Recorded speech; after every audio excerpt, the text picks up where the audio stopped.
He's like, there's been a terrible car accident. Everyone's dead except one person.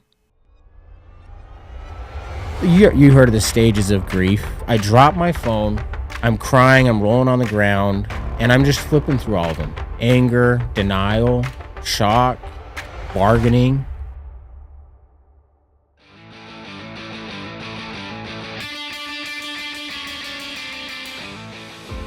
I'm full of so much pain and agony and regret and survivor's guilt. The minute I started doing public speaking and podcasting and helping other people, the minute I forgot about me and started trying to connect and help other people, dude, that like saved me, man. The car accident with my family is meaningless. I think life in general is pointless. It's meaningless. It has no meaning. It's up to you to give it meaning. It's up to you. Like, you have to get off your ass, figure out what you want to achieve, sacrifice to achieve that thing, and give your life meaning. Hey, Mason, welcome to the show. I'm excited to be here, man. You have no idea. So thank you. Well, thank you for coming on. I'm excited today to unlock your secret success formula and translate your expertise into an action-based playbook for our listeners. So thanks again. Dude, that sounds intense, dude. I don't know if I have all of that, but we'll see what happens. I'm sure you do. All right. What's interesting is everybody has a formula for success, you know, what makes them who they are. And I think you actually have a superpower that most of us either don't realize we have if we ever need to call on it, or I just frankly don't think I have it. So, you know, I interview a lot of people in different walks of life, but I was both anxious, excited, and nervous for today's interview with you, but just because of the emotional side. Yeah. But before we get into all that, you know, obviously we read your bio at the beginning. Take us back, if you don't mind. Just walk me through young Mason. Describe your childhood. Dude, like, I loved Michael Jordan. So I was watching basketball. I love basketball. I'd like pick up a ball. I was the youngest of 5 kids. And my mom would just like, yeah, you just love basketball. You'd pick up a ball and you'd dribble. And it got to the point where you'd dribble in the house so much where you'd break the light bulbs in the basement below us. Like, I had to tell you, like, stop dribbling in the house. So I just love basketball, dude. And I remember I was watching a Jazz game because I'm from Utah. So I was watching a Jazz game with my dad one day, and he points at the TV and he says, Mason, you see that guy? I'm like, yeah. He's like, that's the best basketball player that's ever lived.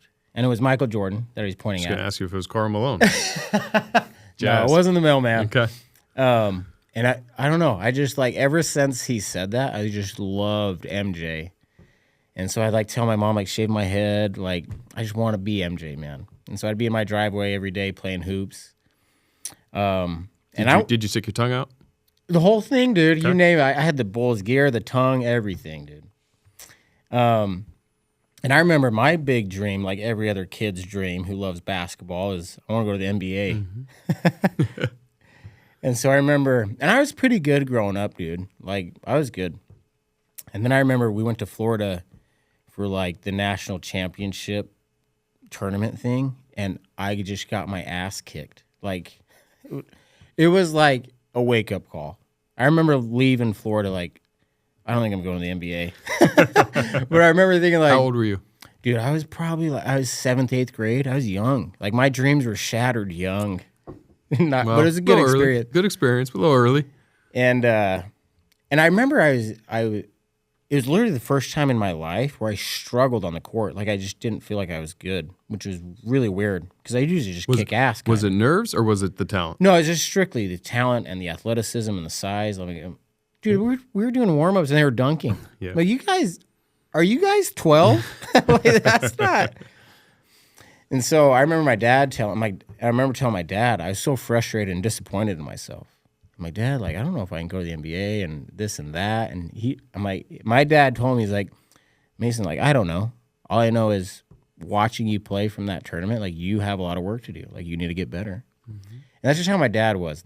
No excuses. Like, it wasn't the ref's fault. It wasn't my coach's fault. He's like, yeah, you got to get better.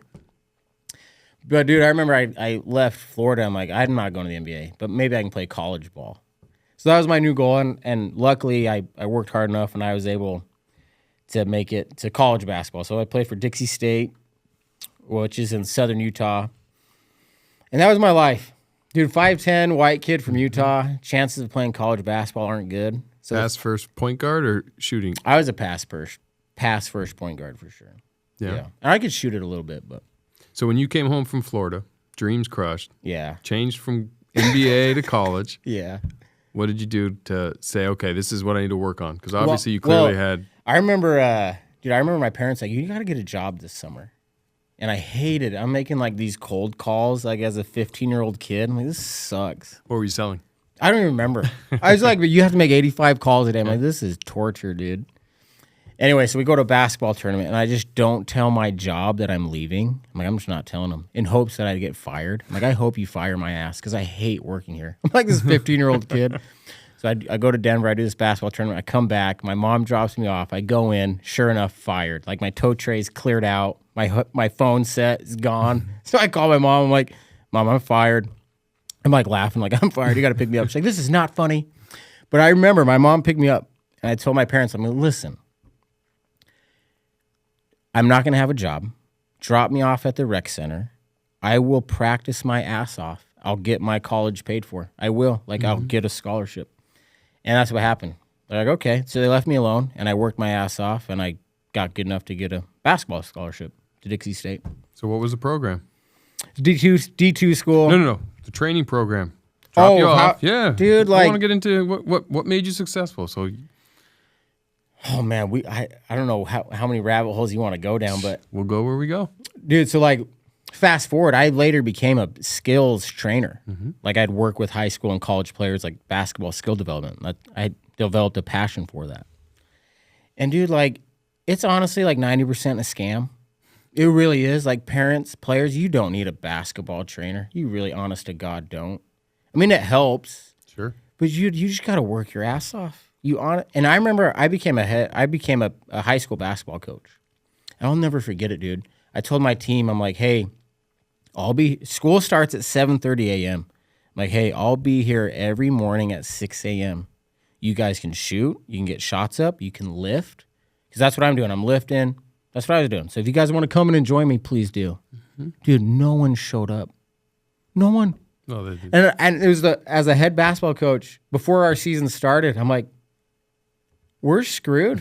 Like, the head coach can't be the hardest working guy in the program. And like, we're done. It was the most frustrating thing, dude. There's no secret formula. There's really not. You have to work your ass off. What do they say? Hard work beats talent when talent doesn't work hard. Like, right. That is so true, man. And obviously, like, we're born with like biologically, we're born different with different strengths and weaknesses. I get that. Like, not a lot of people are born 6'8" like LeBron. I get it. But dude, like, whatever it is, sports, business, like you have to sacrifice and work your ass off. And that's what I did as a little kid. I sacrificed stuff. I gave up fun weekends with my buddies, and I was in the gym getting shots up.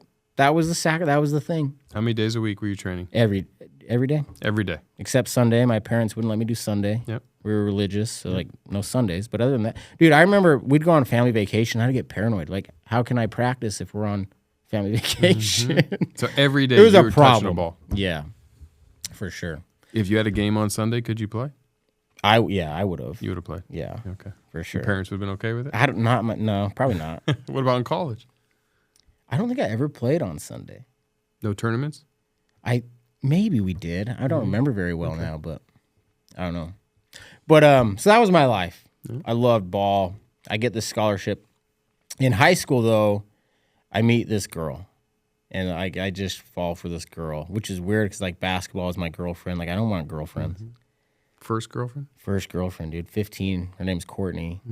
Just, like, we get along so good. You know what I mean? Like, and so we date for a while, and then we get married. And actually, our senior year in high school, we won the award at our last school dance. We actually got the award most likely to marry your high school sweetheart. Like, that's who we were. Like, it was inseparable. It was, everyone kind of got it. Like, it's Mason and Courtney. And so we ended up getting married, and so I play basketball at Dixie State. My wife, Courtney, goes to the nursing program there, and it's kind of a perfect setup. Like, we get school paid for. We graduate with no debt. You got married before you went to college? Yeah, I got married. Dude, how long is this podcast? How do you... Dude, so I grew up... Dude. Okay, let's make a long story short. So I married Courtney. She got in the nursing program. I played basketball there. Because I grew up in the LDS church. I don't know if you're familiar with that. I mean, I know it from an outsider. Okay, so I know a little bit, I served like an LDS mission, and my wife Courtney waited for me for 2 years and wrote me 3 letters a week. Where'd you go? I went to Alabama. Roll Tide. Roll Tide. Roll Tide. You like college football? I do. My oldest daughter I'm taking her next week to visit Alabama. Okay. She got accepted. She hasn't seen it yet. Okay, so you're going to Tuscaloosa. Flying to Birmingham, driving to Tuscaloosa. Dude, let me give you some pointers right away. Please. Dreamland Barbecue. Okay. You have to go. It's in What do I order there? You don't have a lot of options, dude. Oh. This is real barbecue. Your options are baby back ribs and banana pudding, and I suggest you get both. This is delicious, dude. I'm gonna send you a picture. Please do. Dreamland Barbecue in Tuscaloosa. You will not regret it. What else? That's all I got for you. Okay, that's it. Dude, they are wild. Dude, so we teach about Jesus. Yeah. And then I'm like, hey, let's end with a prayer. These Alabama fans, I kid you not, dude, they'd pray for Nick Saban. I am not making this up. They would serious, like, hey, thanks for our blessings. Please bless Nick Saban. Like, dude, I'm like, what is going on? These people are awesome.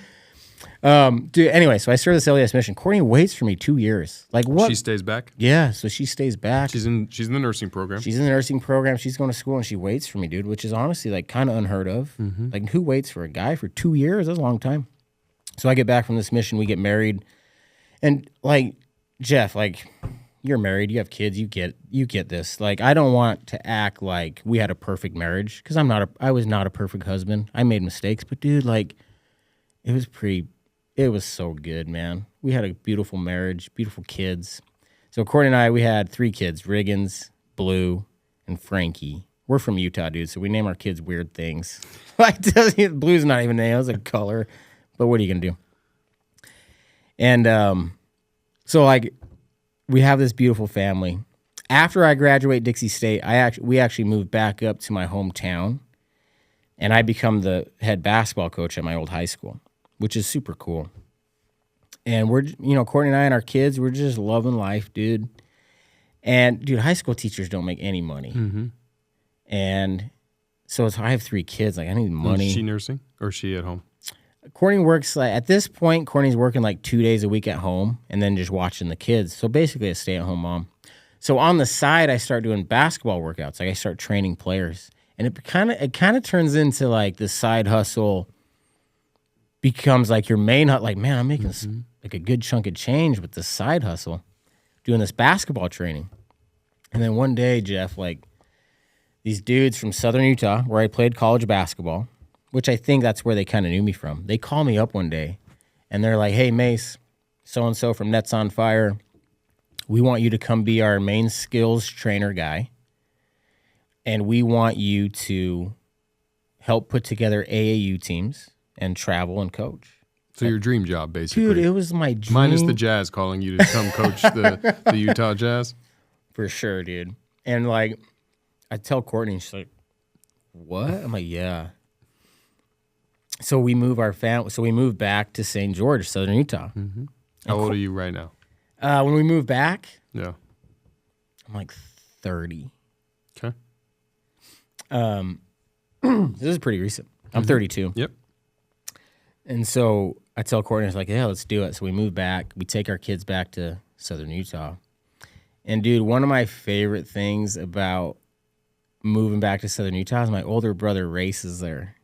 And we were 7 years apart, and we just weren't super close in our childhood. So you're the fifth, one of 5. I'm the youngest of 5. He's the middle. He's the middle. We're like 7 years apart. Okay. And I love, do you have any other? Sister, older. Yeah, so you get it. Like, love my brother. But I always wish we were a little closer. Mm-hmm. And so it's a big gap, 7 years. Yeah, for sure. Just hard. Yeah. And so I remember we moved back to St. George, and my brother Race lived there. So now we're hanging out. Dude, it was so cool, man. Did you guys live near each other? Yeah, and his youngest son, Ryder, would babysit my kids when we went to work. It was perfect. We had like the perfect system. Ryder, Race's youngest kid, was 12. Okay. Yeah. So I take this new job. Courtney gets a new nursing job that she loves. Everything's clicking, dude. And the next weekend is family reunion with my side of the family. We usually do it every year. I'm a big family guy. Like, I love my family. Usually go every year. Like, no sweat. We don't even think about it. Like, yeah, family reunion, we're in. But this year, like, I just took this new job, and I feel like I can't just take this job and then leave the first weekend. I got to show these guys that I'm legit and I'm serious and I'm here. Like, I'm committed. Mm-hmm. And so I remember I tell my family, like, hey, Courtney and I, we just can't make it. I'm sorry. And they're like, yeah, we get it.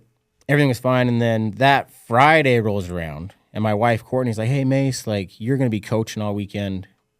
I'm going to have 3 kids. I'm just going to take them to the family reunion. We'll be back Sunday. I'm like, yeah, if you want to drive and do it, like, fine, that's fine. And then my brother Race is like, hey, I want to, it's the same family. So Race is like, I'm going to the family reunion. Like, I'm like, yeah, just ride with my family. And so my brother Race and his youngest son, Ryder, went with my family to the family reunion. My brother's wife, Keisha, and their other 2 kids, Ran and Faith, couldn't go. So they stayed in St. George with me. So they leave, and that Sunday coming back, they're driving back from northern Utah to southern Utah, and like sandstorm kicks up in Fillmore, Utah, and I try to stay away from the details of the accident, so I honestly don't know a whole lot about it, because I don't know, there's just some things I don't want to know. Yeah. I'm not ready to know yet. I'm not strong enough to know yet. But they're driving back, and a dust storm kicks up out of nowhere, causes from what I've been told, like a black wall just engulfs this highway and causes a 22-car pileup, just like a nasty thing. And it the accident kills 8 people total, and 5 of those people are my family. And dude, like, Jeff, I think the hardest thing I had to handle before this was like, are the Jazz going to cover the spread tonight? Yeah. Like that, honestly, like, I don't even remember what I worried about. So I remember I'm in St. George, Utah, and it's getting close, because Courtney called me when she left Fillmore, when she's about 2 hours away. She's like, hey, be home in a little bit. Love you. See you. Like, okay, love you too. And so I'm sitting at my house in St. George, Utah, and it should be like the time where they're home, and they're not home yet. And my brother's wife, Keisha, calls me, and she's like, hey, Mace, have you heard from Courtney or Race or anyone? I'm like, no, I haven't. And she's like, I called them. I'm getting no response. I'm getting worried. I'm like, Keisha, I'm sure it's fine. Like, they're just running late traffic, whatever. She's like, okay. So I hang up with her, and I call Courtney right after, straight to voicemail, which is weird. Call my brother Race, straight to voicemail. And I'm like, dang, that's weird. I'm literally just like kind of looking at my phone, like just thinking. And my phone rings, and it's an unknown number, and so I answer it. It's like, hey, I'm Dr. So-and-so from Fillmore, Utah. And I just talked to my brother's wife, Keisha. So right off the bat, I'm like, doctor, like, this isn't good. He's like, there's been a car accident. So I'm like, oh, shit. So I put him on speaker, and I text Keisha, my brother's wife. I'm like, hey, there's been a car accident. Come get me. And I asked Keisha to come get me because my wife took the car. All I have is my motorcycle. I don't even have a car. And in my mind, like, my unconscious mind went to worst case scenario. And Jeff, for me, worst case scenario is my wife and my brother are hurt at the hospital, laying in a hospital bed. The kids are in the hallway, scared. Yep. Like, that's where my mind went. So I text Keisha that. I'm like, hey, come get me. We got to go to this hospital. And then the guy keeps talking, and he's taking a while to tell me what's going on, Jeff. And I think he's taking a while because he's about to tell me the worst news. So he's making sure it's the right guy. Like, hey, this is Mason Sawyer. And I think there's a lot of confusion from the first responders because I think they originally thought it was one family. Yeah. And then they're like, oh, like, this is actually maybe 2 separate families. So anyway, he's asking me questions like, are you the owner of the Buick? Are you the... And I'm like... And finally, I'm like, dude, what is going on? He's like, there's been a terrible car accident. Everyone's dead except one person. And so just fall to the ground. And you heard of the stages of grief, like acceptance, denial, bargaining, anger. Yeah. And it's how I am today. Like, it hasn't changed. I just flipped through I dropped my phone. I'm crying, I'm rolling on the ground, and I'm just flipping through all of them. Anger, denial, shock, bargaining. Dude, have you ever listened to a grown man bargain for his kid? Like, it's the saddest thing, dude. Bargain. I was doing all of them. Mm-hmm. Just flipping through them 5 seconds. It is not good. But every once in a while, I'd have the acceptance guy, like the survival guy. He would step in and he's like, hey, you need to pick up the phone. He's still on the phone. So the doctor's on the phone. I'm crying. And the doctor's, so I pick up the phone. And in my head, I just hear like one survivor. So my mind like automatically starts flipping through all of them. Like, who is it? Who do I want it to be? As I stare at my phone. Mm-hmm. And dude, if you know anything about my brother Race, like, dude, my brother Race was just a little nuts. Like, he was a state champion wrestler. He just like kind of like liked pain. He got into MMA fighting. He's just weird, dude. Yeah. Just like a weird guy. And Race is the type of guy, like, if you tell me someone's one survivor of a 22-car pileup, my mind went to my brother. Like, it's going to be my brother. Mm-hmm. I'm going to pick up this phone and he's going to say, the survivor is your brother. And dude, that meant if my brother's a survivor, my whole family's gone. Yeah. And I've had so much shame and guilt about this, but I remember picking up the phone like, please don't be Race. Please don't be Race. And I feel so bad about that. Like, how can you wish your brother to be dead? But like the situation I was in, like I wanted it to be my wife or one of my kids. I honest to God did. Mm-hmm. And so I pick up the phone. There's no guilt to that. I mean, that's the impossible question. And you know what, Jeff? Like, you like, part of your podcast is your recipe of success. Success formula. Dude, let me just, before I forget, because I have a terrible brain. I just forget shit all the time. So before I forget, let me tell you, like, we all have something we need to say. Mm-hmm. You have something you need to say to someone that you haven't yet, and you're hurting really bad. We all have that, and we don't say it. And we don't say it because we're scared to not. I don't know why we don't say it. Honestly, we're scared to be vulnerable. We're scared to look weak. We're scared to accept those things. But dude, like, part of my success formula is talking. I just talk to people, dude. And the podcast that I created with my buddy, like, it is literally therapy for me. I get on there and I just unload all my shit and I just talk, and it makes me feel so much better. Was that clear to you before the accident? No. And one of the reasons I bring it up is the guilt I had about my brother Race used to really eat at me, dude. Like let's say it used to be 10 out of 10 on the pain scale. Now, because I've told it to so many people and I've told it to my therapist and I've talked openly about my pain and my guilt and my shame, honestly, it's gone from a 10 to like a 5 or a 4. Mm-hmm. But you freed it. Yeah. As an entrepreneur, I know how meaningful it is to invest in the people and causes that are close to me. And on GoFundMe, it's easy, safe, and powerful to do just that. Whether you're supporting a family member, friend, local business, or charity. And whenever you make a donation, you're protected by the GoFundMe Giving Guarantee. Visit GoFundMe.com today to help make a positive difference in your community.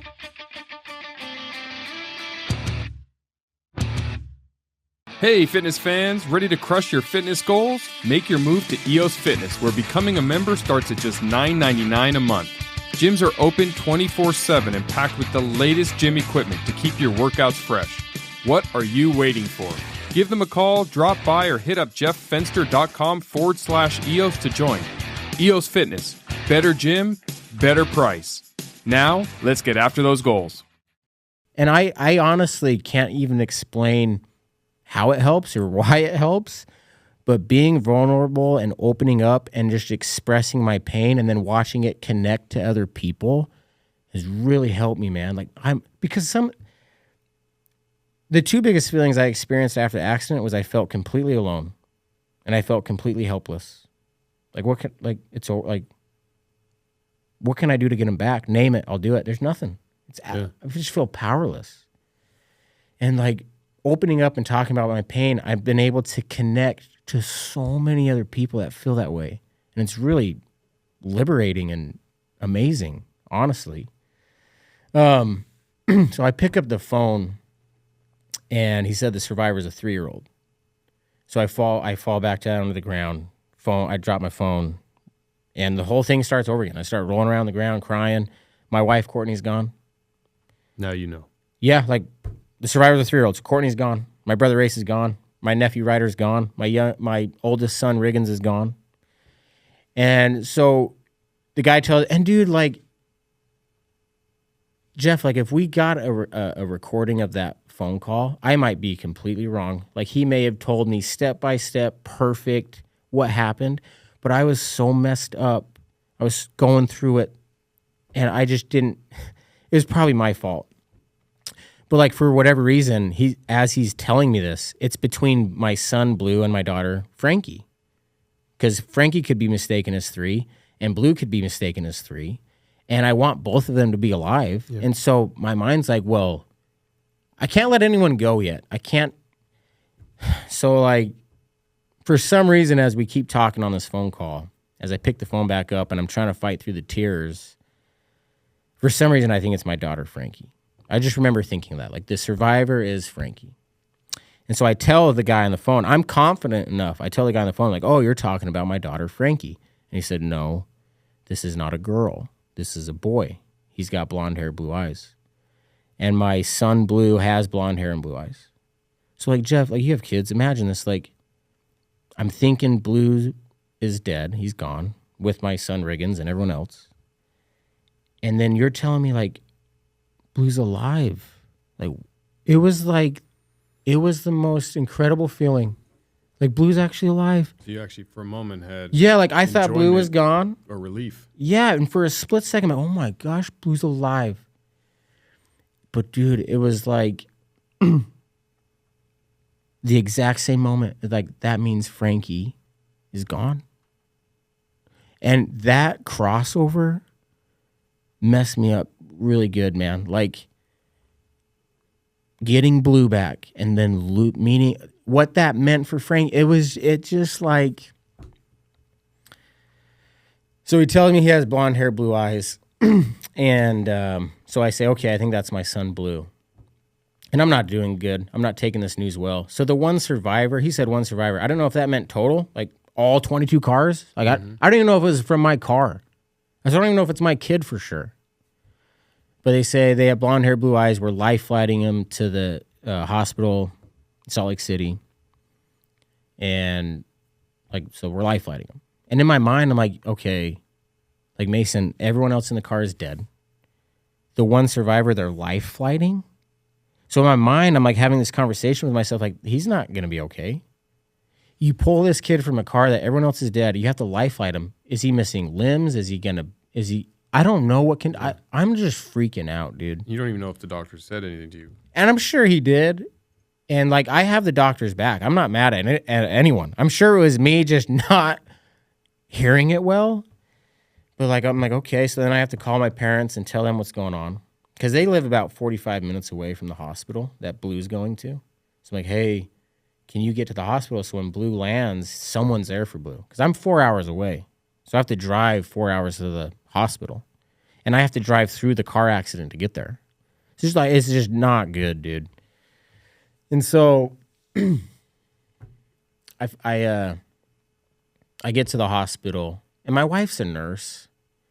So I get to the hospital and I just walk through a building of nurses. It's the whole thing. It just felt like. So I make it to the room, and Blue's there, dude. My son Blue's there, and he has a neck brace on, but it's just for precaution. Like, he has a couple scratches on his head. He had a broken hand, and that was it. Like, he was 100% totally okay, and we spent the night in the hospital, and then we walked out the next day. Did your sister-in-law pick you up? Dude, so like, my sister-in-law, Keisha, because I called her, like, hey, come pick me up. And we live in an apartment complex at the time. And so my sister-in-law, Keisha, she knows where the apartment complex is, but she doesn't know the specific one. So I have to make it to the main road so I can find Keisha. And it was like, dude, it was like a dramatic, like every 10 feet, I just collapse and cry, smack the pavement, scream. And then I'd get back. The acceptance guy, he'd take over, like, get up, make it to the main road. And I finally make it to the main road. Keisha's not there yet. So I collapse and I start crying and I'm smacking the pavement and neighbors come running out. Like I just look like a man possessed, probably, just losing my mind. Mm-hmm. So that my neighbor's like, what is going on? And I think I tell him I don't even remember what I said. Keisha pulls up. Does she know yet? No. You didn't call her? Well, when the doctor called me, he's like, I need to talk to Race's family. I need to talk to Race's wife, Keisha. And I told the doctor, I'm like, she's actually picking me up. I can tell her. But I'm not going to tell her unless 100% sure everyone else is dead. Because there's a lot of confusion in this phone call.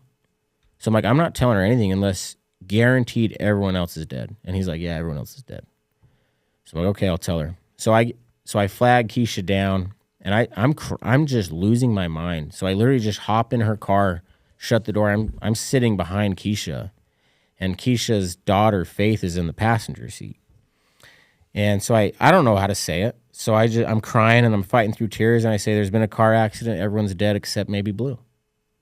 That's how I say it. And my niece, Faith, just, like the whole fight or flight thing, dude, she just left the car running, dead sprint. She like let out this terrible yelping, screaming sound and just took off running. How old is she? She was 16 at the time. And then I turn my head, so I see Faith run out, and so I turn my head back to Keisha, and I see Keisha's head drop, and she says, oh, my precious Ryder, because she just lost her son, Ryder, along with her husband and Courtney and Frankie and Riggins. And so, dude, and then I had to leave him, dude. So I'm like, I'm trying to get Faith under control. I'm trying to hold Keisha. I'm trying to talk to my parents on the phone. And then I asked my buddy Jake, like, you got to drive me. I'm in no condition to drive. You need to drive me to Salt Lake. So he comes and picks me up. And so I have to leave Keisha, dude. It broke my heart. Like, how I had to, like, maybe Blue's alive. I have to go. I'm so sorry. But I left him there with a bunch of strangers. Dude, like, guilt. And I don't know if you've gone through a traumatic experience, Jeff, but, like, there's so much shame and guilt wrapped into trauma.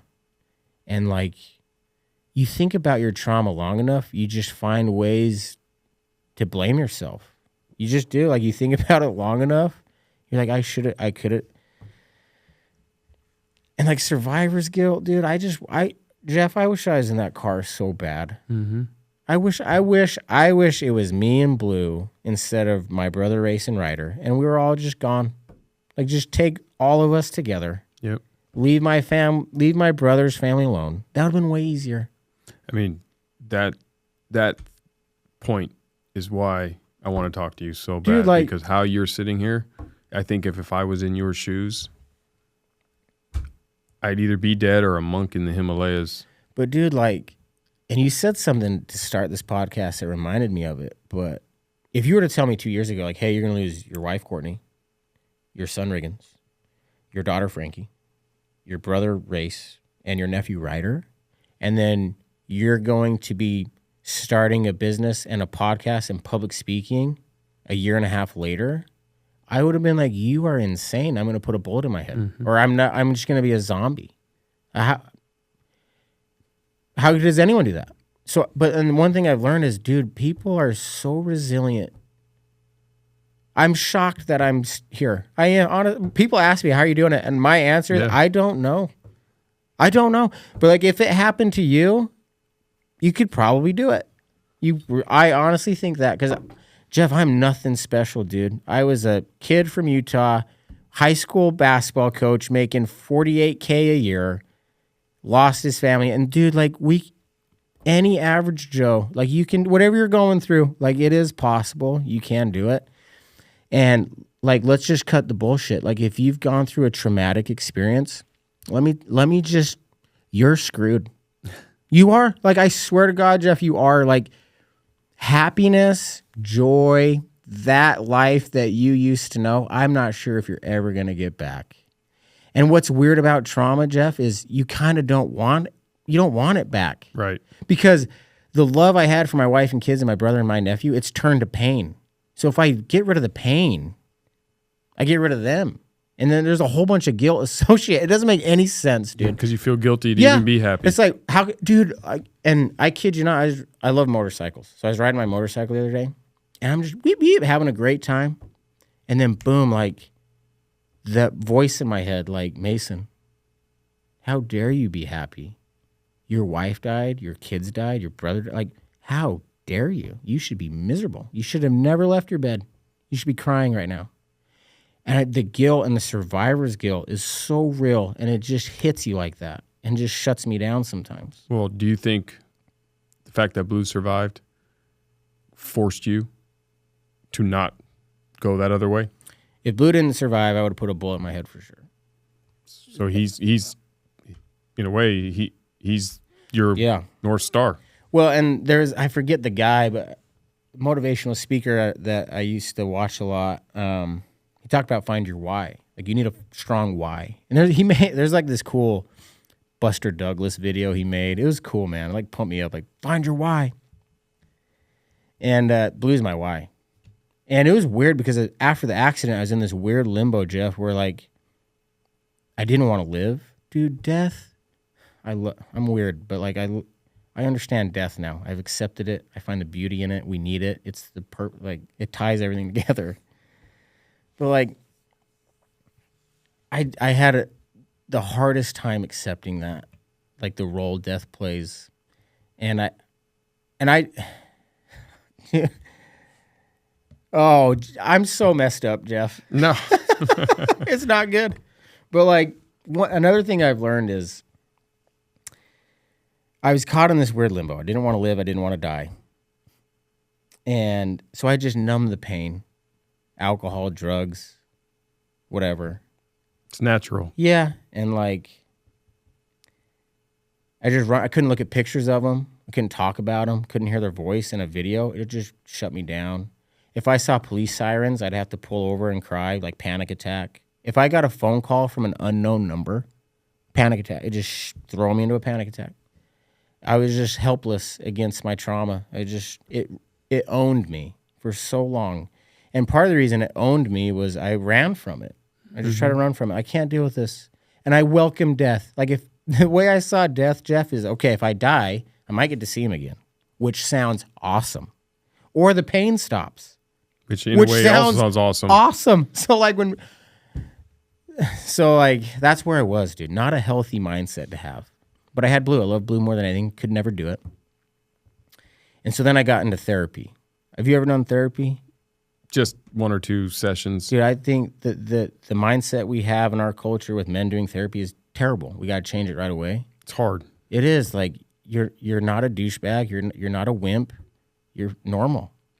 We're all hurting, dude. Men, we struggle to find our feelings. They're good locked up somewhere else. I have such a hard time finding guys to come on my podcast. Yeah. Like, no one wants to, like... Sorry, what were we talking about, though? Overcoming it. And, yeah, so I'm in this weird limbo. Yes. I'm just running from it, dude. Drugs, alcohol, like whatever. Numb the pain. Anything to numb it. Numb it. Run from it. And I go to therapy. My therapist, Matt Quackenbush, he's like, Mason, I'll never forget this, Jeff. It was great. He's like, first therapy session, dude. He's like, Mace, he's like, I wouldn't blame you if you took your own life. He's like, I don't think anyone would. And I'm like, it's an interesting thing for a therapist. I'll do it, man. Like, you think I'm playing? Like, I'm like, what? And then he said, he's like, I wouldn't blame you. He's like, but you know what, Mason? He said, this car accident is not about you, and it's not about Blue. I'm like, this? Like, who is? I was getting pissed off. You almost wanted to hit him. Like, and like everything I learned about basketball and teamwork, like the whole thing, it just came flooding back when he said this. But he's like, Mason, like, you could do that, but he's like, you have an opportunity. He's like, you have an opportunity that very few people have. He's like, he said, Mason, if you want, you can help so many people. He's like, it's not about you and Blue. It's about 7 billion other people that you now have this weird opportunity. You get to help them. And then he said, I'll never forget this. He said, Mason, tomorrow, someone's going to lose a spouse. Someone's going to lose a son or a daughter. Someone's going to lose a brother or a sister. Someone's going to lose a niece or a nephew. You can help all of them. And then he said, Mason, tell me some of the things you're feeling, like some of your emotions. I said, I feel helpless. I feel powerless. I named a bunch of other ones. And he said, yeah, he's like, so many people feel like that. You are not alone. He's like, you can help so many people. And he said, and he explained it to me. He's like, Mason, like, you think opportunity comes from good things, like hard work or things kind of line up and you get this opportunity. He's like, Mason, it's not how life works at all. These opportunities can come from the worst situations. And they usually do. And that's what he said. And he's like, Mason, what you have here, as bad as it is and as unfair as it is, you have an opportunity. Yeah. And that whole conversation took 2 minutes out of an hour-long therapy session. I don't remember what we talked about the other 58 minutes, but I remember the gold. I remember leaving his therapy session kind of like halftime. The coach pumped you up, like, okay, like, yeah. And then I kind of, from that moment, I kind of fell into the stoicism stuff. So I don't know if you get into the Stoic philosophy stuff at all, but I started reading I read the book Obstacle is the Way. I fell in love with the stoicism thing. And I remember I came across this quote, Marcus Aurelius quote, that says, when death smiles at you, all a man can do is smile back. It's a great quote. And it like hit me. And I realized like death's been laughing at me, smiling at me for a year as I've been running away from it. And like therapy and other things and my desire to want to help people made me turn around and smile back at death. And like, all right, bring it on. Like you thought taking my family away would cripple me? Like, actually, no. Like you screwed up, fate. You should have never done this to me because I'm going to make something great from this. Yep. I'm going to help so many people that you're going to rue the day that you took my family. And that's kind of been my mindset from stoicism is like, life's not fair. It's brutal. But what are you going to do about it? And from that mindset, my dad sent me this quote, my favorite quote, life's 10% what happens to you and 90% what you're going to do about it. And that like, yeah, that's my whole thing. And the name of your podcast. That's the name of my podcast. That's the name of the company we're starting, the public speaking. That's the name of everything. 1090. That like 1090. Life's 10% what happens to you. All you can control is what are you going to do about it? That's the real test of a man. And what's really brutal and unfair about life is, dude, pain is guaranteed from the womb. You're born into this world screaming and crying. It's full of pain. Happiness, joy, that stuff's not guaranteed, dude. Like, good luck. And you might have moments where you're in it. But life is pain. And the true test of a man is how you're going to handle that pain, at least in my opinion. Well, and everyone's version of success is different. Yeah. Right? Like success for me is different what success for you is and how you define it. And so often in the journey towards whatever we're aiming for and whatever our goals are, the setbacks, the experiences, the traumas, the difficulties knock us off course. And I mean, you're the exceptional exception of how you've overcome something that would beyond cripple most. I mean, I can sit here and talk to you. I can listen. I can hear you say, yeah, you know, you'd find it, or people are resilient. I'm a strong-minded individual who am sitting here telling you everyone can be successful in the success formula and overcome adversity. That level of adversity is something it's like the size of space. I just can't, my brain can't quantify how. But like, what's your famous thing again? What's your bowl thing? What is Everbowl? it? Everbowl. Dude, like if you told me, like Mason, you got to start a very successful business. I'm like, I can't. There's no way. Just start a business. I can't do that. Like you look at me and you're like, I can't do that. I look at you and I think the same thing. Like there's no way I can do that. It's all the same, dude. We're all doing the same thing. We're trying. And one of the things that, dude, okay. One of the things I hate is Dude, this happens to me all the time. How long are your podcasts? How long? 45 minutes to an hour. Are we good? Yeah, we're good. Okay, you can just cut me off whenever. It's not going to happen. Keep rumbling. But dude, like one of the things people tell me is they come up to me like, "Hey, I lost my." And the first thing they say is, "I haven't experienced anything you've experienced, but I lost my brother, I lost my wife, or I lost my." I'm like, just the saddest things. I'm like, dude, like, okay. The victim game. Yep. This is a big thing we're at with 1090. It's like you can't be the victim of your trauma, and it's not an excuse for you not to try hard. Like, despite what's happened to me, I still have to set goals. I still have to be a good dad. I still have to sacrifice. I still have to be a kind person. I can't just do whatever I want now. Yeah. Like, the world took everything from me. It owes me nothing. That's why it's brutally unfair. I still have to get off my ass and work hard. And so people who play the victim card drives me nuts for a couple of reasons. One is, if I play the victim card with my family, I think it's totally disrespectful to my family. I do. I think it's totally disrespectful to them. How dare I say I can't do this because they wouldn't want me to do that. My wife would, no way. And that's the tough thing is we're trying to create a space, a healthy space for guys or anyone to open up. Like, I'm hurting. I need to talk to someone. This is not good. But not being a victim.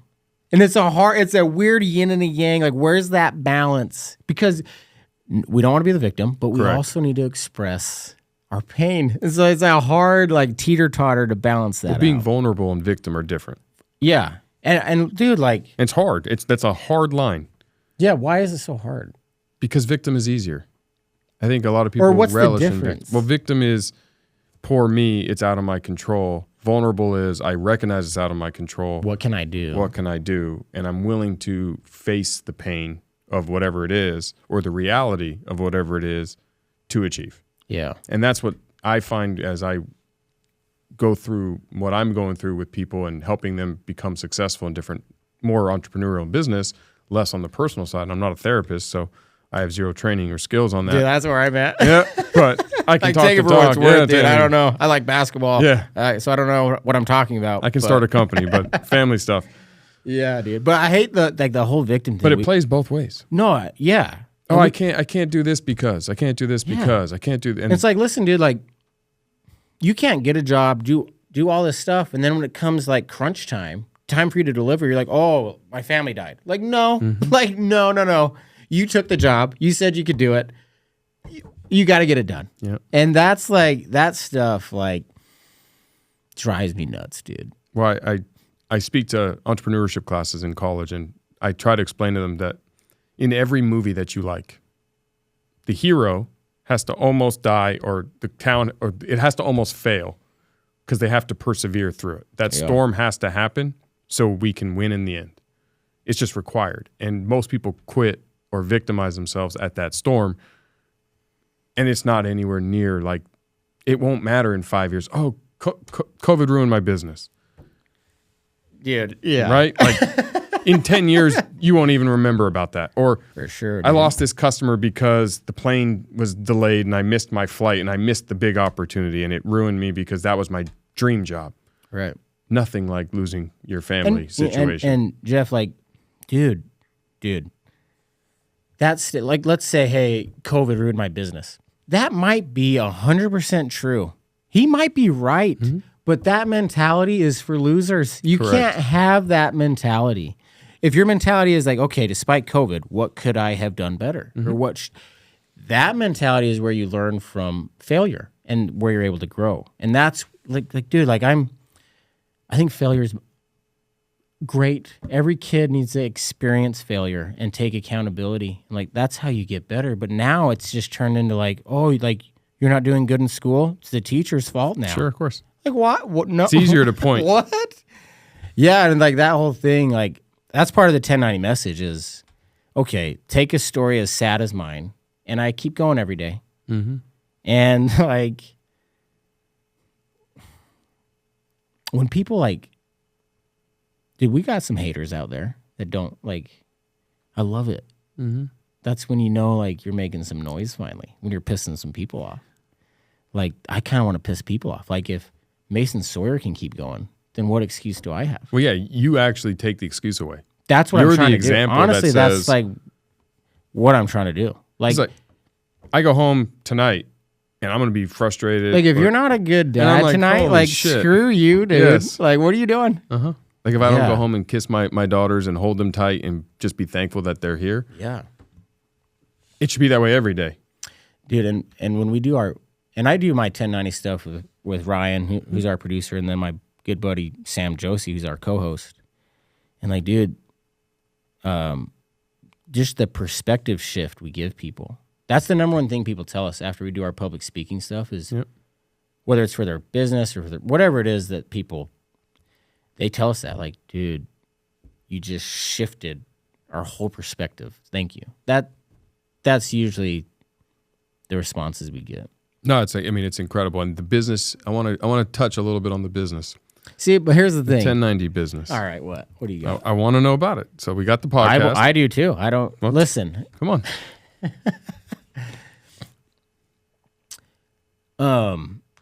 Like the 1090 thing, like it's not attached to like a bank account or like a trip to Maui for me. It's attached to my wife and kids and so like the business side's really weird for me because I don't want a yacht or a big house. I just have a message that means You want to amplify it. Yeah, that's all it is. Yes.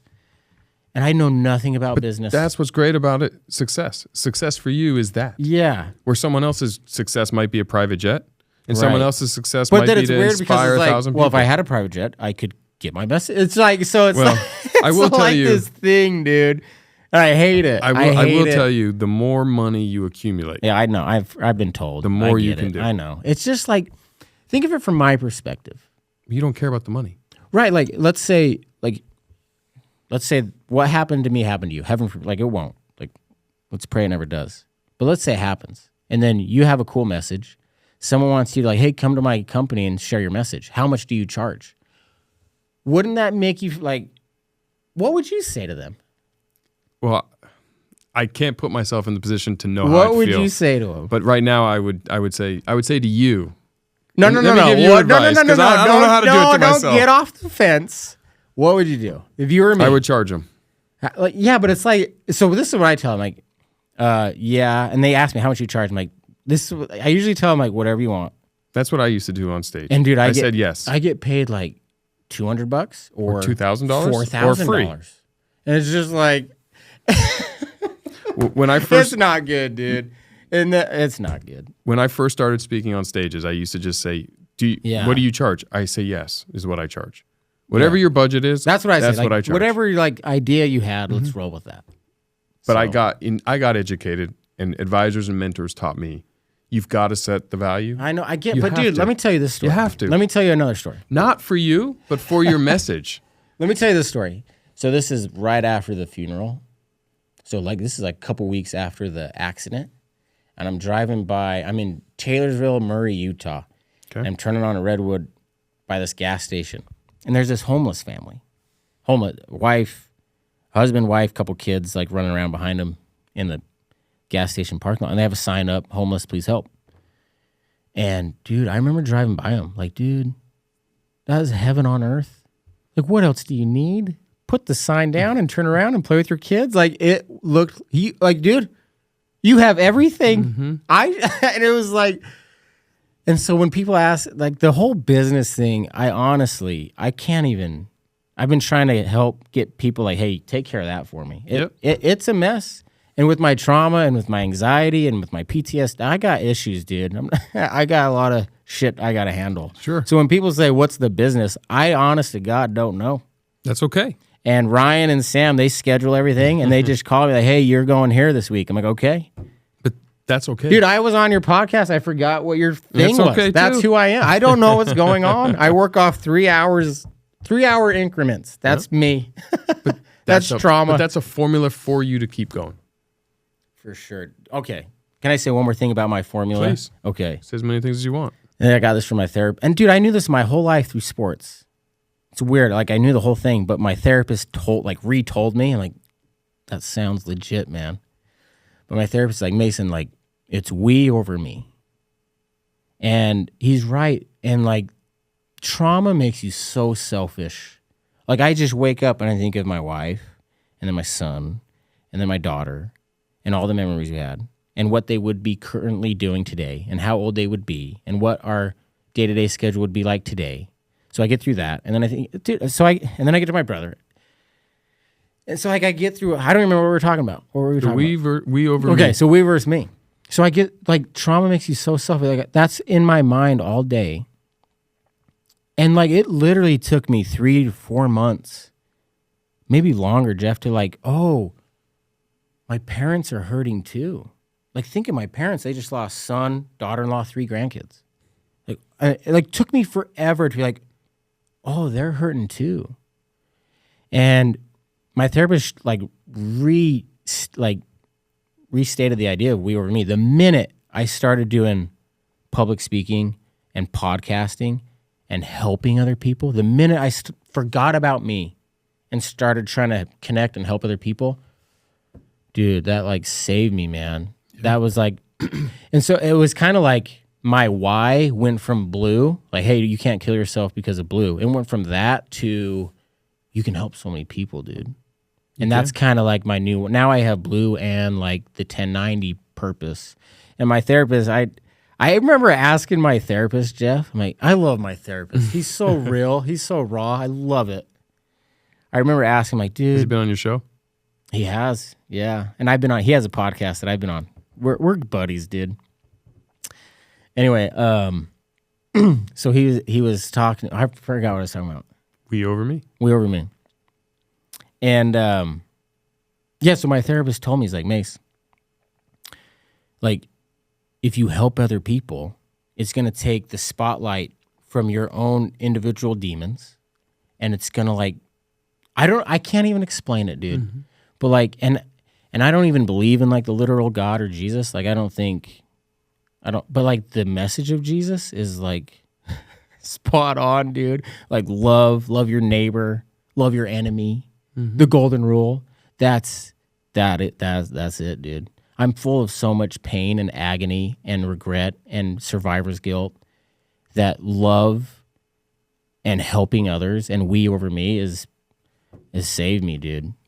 Hey, everybody. Looking for great insights? Entrepreneur.com's podcast network is the place for you.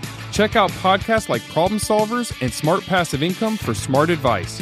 Hear true stories on how success happens, financial updates on dirty money, deep dives with Behind the Review, and food trends on restaurant influencers. And don't miss my new show. It's all at entrepreneur.com/listen.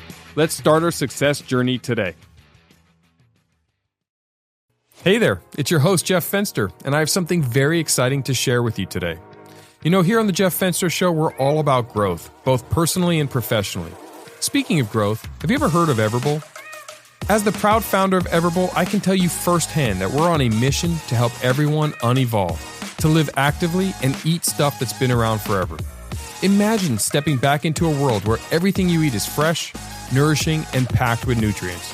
At Everbowl, we've got you covered with our wide range of superfood bowls. But it's not just about the food. It's about a community of like-minded individuals who are determined to embrace a vibrant, fulfilling lifestyle. Join us on this journey as we redefine what it means to be healthy and active. So if you're ready to unevolve and be the best version of yourself, head over to everbowl.com and check out our menu. Well, I think the business side of the message, the vision that you see or you're trying to do, as that being where I have more expertise in my life and I feel more comfortable talking about it, you need to build it. If not for you, for them. Because, God forbid, I was in that situation.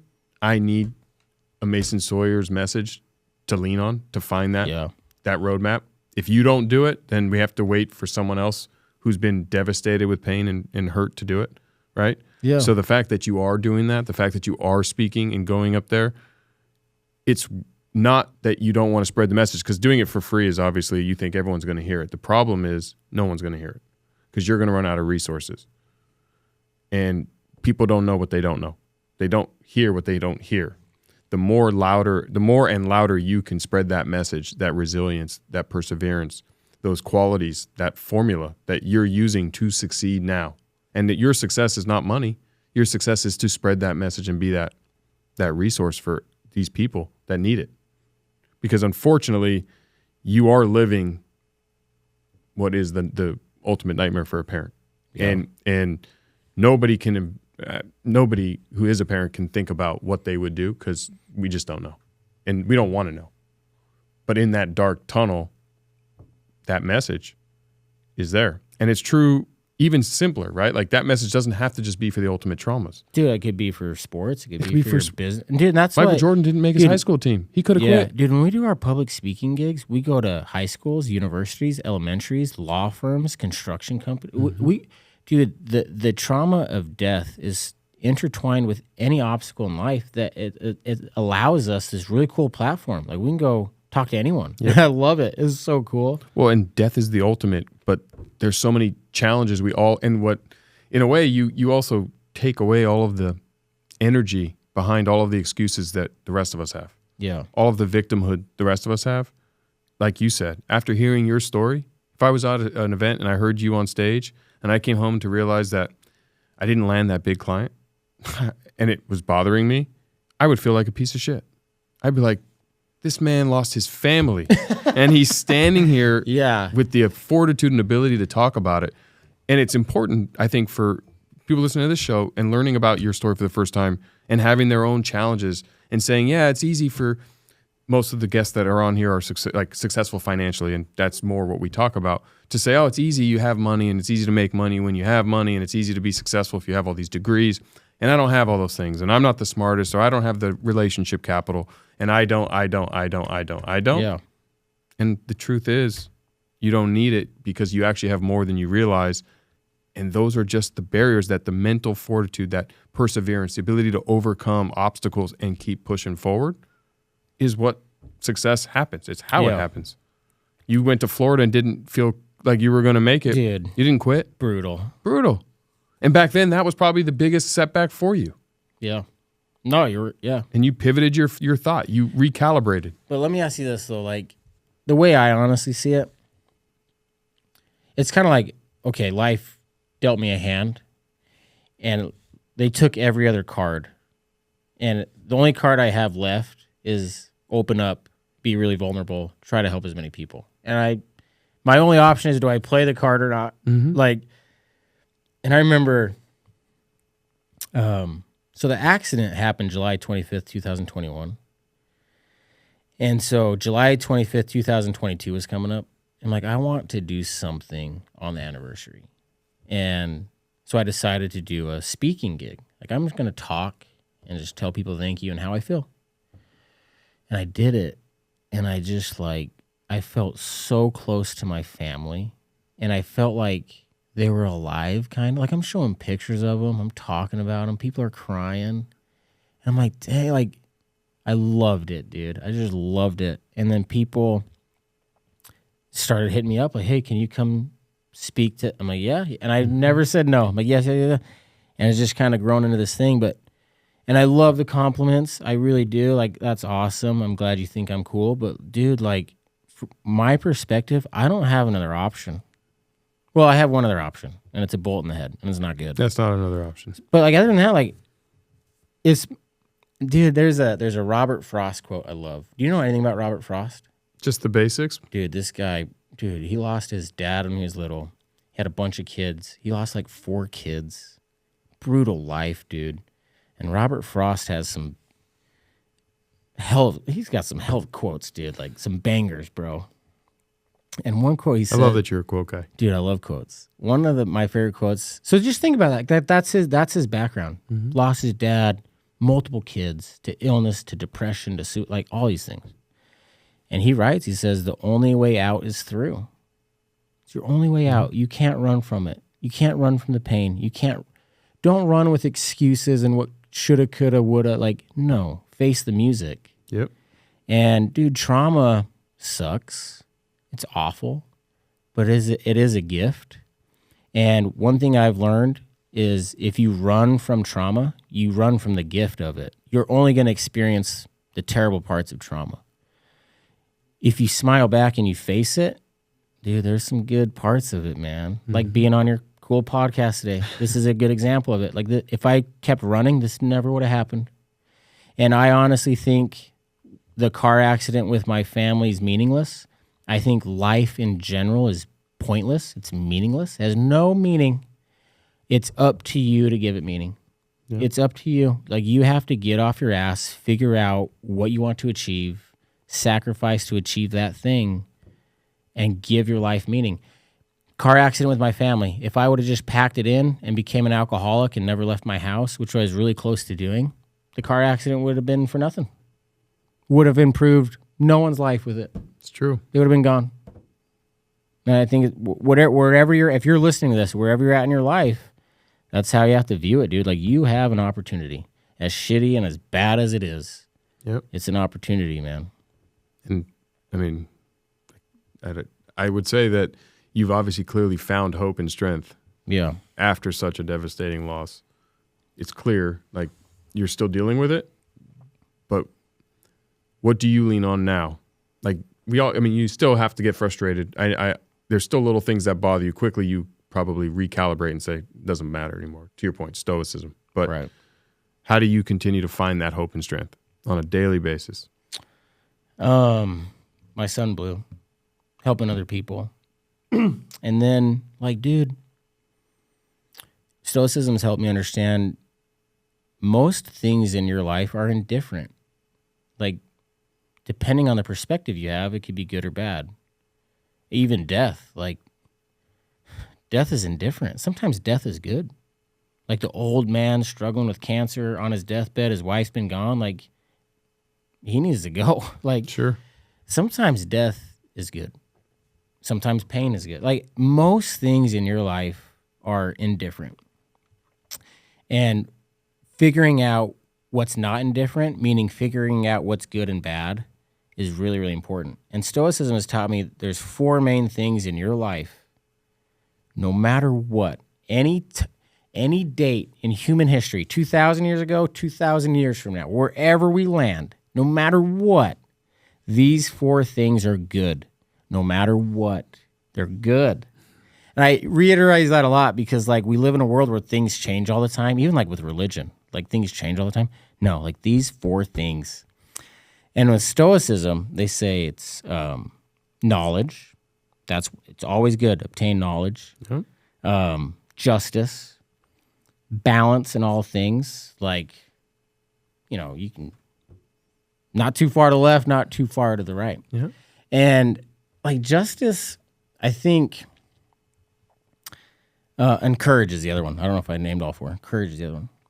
Justice is my favorite. And most people, when they think of justice, they think of the murderer in the movie that got away, and then you catch him and you bring him to justice. Like, we got him. Yeah. That's totally true. That's part of it. But these early Stoics, like Marcus Aurelius, what they've taught me is justice is you've experienced something. Something's happened to you. Or you've obtained knowledge. Like, you know something. And you choose not to tell it. You choose not to talk about it. You choose not to help other people with it. That's injustice. Mm-hmm. It is not okay for you to do that. You need to share what you know.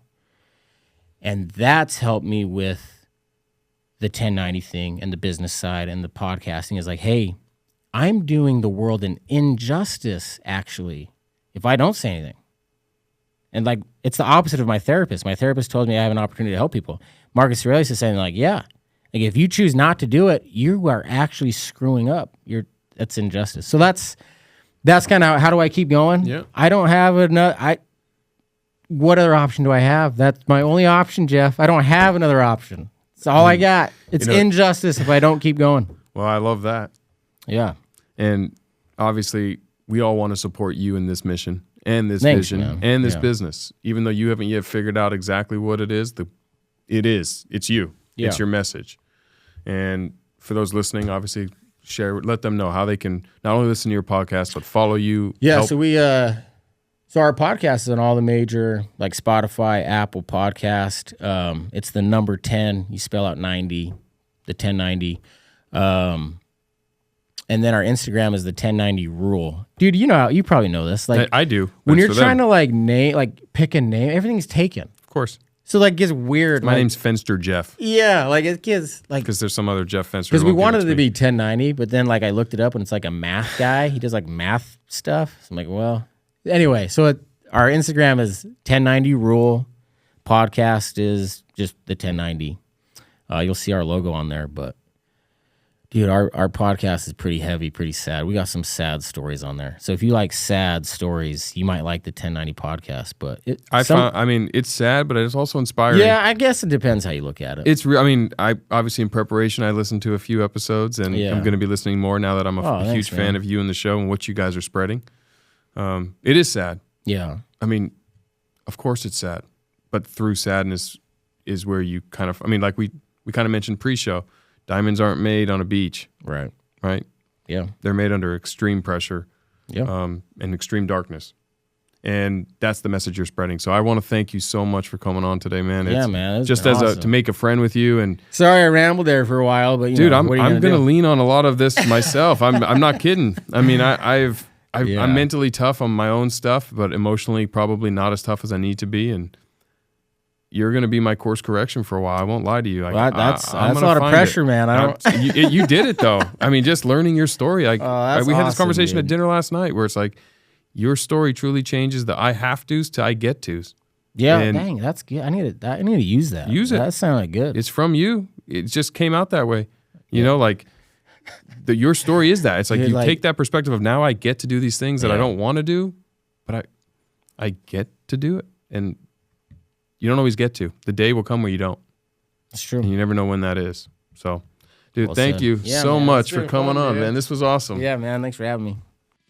Thank you so much for listening. If you're looking to level up your relationship capital game, then take a minute and text the word Jeff to 33777 for a free copy of my Network to Millions playbook. The link will also be provided in the show notes below. See you guys next time.